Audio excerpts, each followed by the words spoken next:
Hello எல்லாருக்கும் வணக்கம். நான் திமுக இது என்னது கூட்டணியை பற்றி பேசலாம். இப்போ வந்து தமிழகத்தில் அரசியல் கட்சிகள் வந்து கூட்டணியில் வந்து கணக்கில் வந்து கவனம் செலுத்த தொடங்கிட்டுருந்தேன். இப்போட பார்த்திங்கன்னா திமுக வீழ்த்த வந்து அதிமுகவும் பாஜகவும் நல்ல ஒரு பிரம்மாண்டமான கூட்டணி அமைக்கிறதுக்கு திட்டமிட்டு இருக்காங்க. அதோட பதில் இந்த இரண்டு கட்சி கூட்டணிகளுமே ரொம்ப ஸ்ட்ராங்காக உறுதியாக இருக்காங்க. எப்படின்னா அதிமுகவும் நம்பியிருந்த தேமுதி ராஜ்யசபை சீட்டை வந்து கலட்டி விட்டுறோம். எடப்பாடி பழனிசாமியை வந்து 2021 தேர்தல் போது தேமுதிக அந்த கலட்டி விட்ட எடப்பாடி பழனிசாமி தற்போது ஓராண்டுக்கு முன்னாடியே பேச்சுவார்த்தையை சுத்தமாக கழட்டி விட்டுட்டாங்க. இதனால் பார்த்திங்கன்னா அதிமுகவை நம்பி பாஜகவும் ஒரு என்ன சொல்கிறது பகைச்சிக்கிட்டு தான் இருக்கிறாங்கன்னு சொல்லலாம். அதுக்கடுத்து பிரேமலதா விஜயகாந்த் இவங்க வந்து பார்த்திங்கன்னா இதனை அடுத்து என்ன செய்வதுன்னு பார்த்திங்கன்னா யோசிக்கிற நிலைமையில் பார்த்திங்கன்னா தேமுதிக விஜயின் நம்ம தலைவருடைய தமிழக வெற்றி கழகத்து கட்சியோட அதிமுக நம்பியது.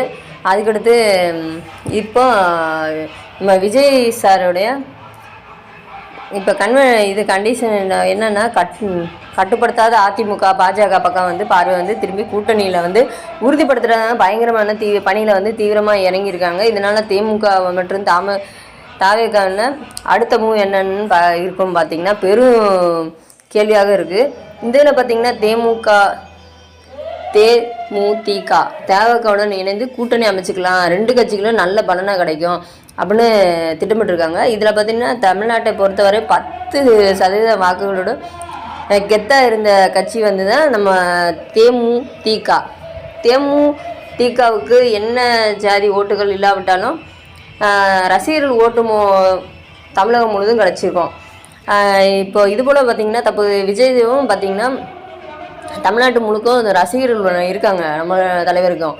ஆனால் இதுவே அனைத்துமே வாக்குகள் வந்து மாறுமா என்பது ஒரு கேள்விக்குறி தான். இந்த சூழ்நிலையில் பார்த்திங்கன்னா தாவேக்காவுக்கும் தேமுதிகவுக்கும் இணைஞ்சாங்கன்னா தேர்தலை எதிர்கொண்டு வந்தாங்கன்னா நல்ல பலன் கிடைக்கும்.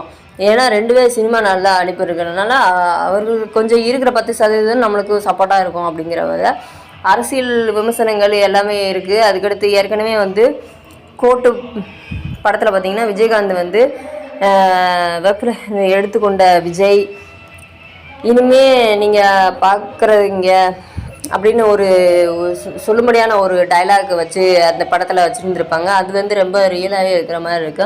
இந்த விஜயின் அரசியலில் பார்த்திங்கன்னா வருகைக்கு இந்த விஜயகாந்த் ஆசீர்வாதமாகவும் அவருங்க ரசிகர்கள் வந்து ரொம்ப கொண்டாட்டமாக சந்தோஷமாக இருக்காங்க நம்ம கூட நினச்சிட்டோன்னு. அதுக்கடுத்து அது மட்டும் இல்லைங்க, விஜய் இன்று வந்து தமிழ் சினிமாவில் வந்து உச்ச கட்ட நட்சத்திரமாக ஜொலிக்கிறாரு.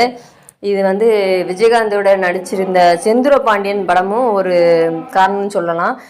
செந்தூர பாண்டி படம் வந்து பார்த்திங்கன்னா தான் விஜயின் சினிமா கௌரவ திருப்பி போட்ட ஒரு படம்னு கூட சொல்லலாம். ஆனால் விஜயின் அரசியல் வாழ்க்கையிலும் சரி விஜயகாந்தோடைய தேமுதிகவை கை கொடுத்ததுனால சென்டிமெண்ட்டாக இருக்குன்னு சொல்கிறாங்க. அதே சமயம் பார்த்திங்கன்னா ஒரு பெரிய கட்சியோட கூட்டணி வைத்த தெம்பும் தாவேக்காவுக்கு கிடைக்கும் அப்படிங்கிறாங்க. இது ஏன்னா அவங்களுக்கு கொஞ்சம் அனுபவம் இருக்கும், சரிங்களா. நம்ம தலைவர் வந்து இப்போ தான் என்றார். தேமுதிகவுக்கு வந்து இழந்த வாக்குகள் ஏற்கனவே இழந்த வாக்குகள் இருக்கும் பார்த்திங்கன்னா, அது வங்கியை மீட்க அவங்க வாக்கு வங்கிகள், சரிங்களா, பேங்க் பேலன்ஸ் வங்கிகளில் வாக்கு வங்கிகளை மீட்கிறதுக்கு சில வாய்ப்புகள் அவங்களுக்கு கிடைக்கும். அதுக்கடுத்து தமுகவுக்கும் கூட்டணி வைத்திருந்த விஜய் ரசிகர்கள் வந்து நிச்சயமாக எந்த சலனமும் இல்லாமல் விஜயகாந்தின் தேமுகவுக்கு வாக்களிப்பார்கள் என்பது சந்தேகமே இல்லைங்க. அதனால் 2 கட்சி தலைமைகளும் என்னென்ன முடிவு எடுக்கப்படும் என்பது காலம்தான் சொல்ல வேண்டும். இந்த வீடியோ பார்த்துருக்கவங்களுக்கு எல்லாருக்கும் பிடிச்சிக்கிட்டு இருக்கோம். பார்க்குற எல்லாருமே மறக்காமல் ஒரு லைக்கை போட்டு சப்ஸ்கிரைப் பண்ணிக்கோங்க. நம்ம தலைவரை பற்றி அடுத்தடுத்த வீடியோ உங்களுக்கு தொடர்ந்து வந்துக்கிட்டே இருக்கும். நன்றி, வணக்கம், பை பை பை.